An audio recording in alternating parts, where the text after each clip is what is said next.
லாரியில கொண்டு வந்து நம்ம வீட்டில் விட்டுருவாங்க. இந்த மாதிரி வந்து விஷயங்கள்லாம் வந்ததே வந்து யாருக்கு பார்த்தீங்கன்னா விஜயகாந்த் மட்டும்தான். நான் பெரும்பாலும் சொல்றேன், மற்ற நடிகளை குறை சொல்ல.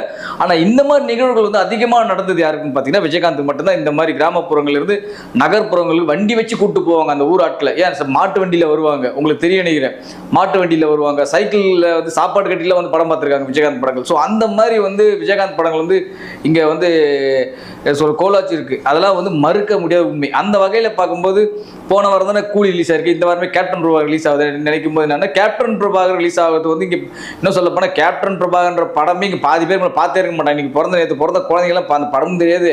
அதில் விஜயகாந்த் எந்த மாதிரி நடிச்சிருப்பாரு, எந்த மாதிரி வசனங்கள் பேசுவார்ன்றா கூட இங்கே அவனுக்கும் தெரியாது. முதல்ல அந்த படத்தில் டிஜிட்டல் பிரிண்ட்ல வந்து ரிலீஸ் ஆகும்போது என்ன பண்ணால் நிச்சயமாக போய் அந்த படத்தெல்லாம் போயிட்டு பார்க்கணும். பார்த்தா தான் தெரியும் ஒரு படம் வந்து எப்படி இருக்கீங்கன்னா, நம்ம சும்மா உட்காந்துட்டு ட்விட்டர்லையும் ஃபேஸ்புக்லையும் வாட்ஸ்அப்லையும் இன்ஸ்டாலையும் சும்மா இதோ போட்டுட்டு அமிச்சா சரியா போச்சா, அந்த மலைக்கு மேலே எப்படி ஷூட்டிங் எடுத்துருப்பானுங்க, எப்படி அதெல்லாம்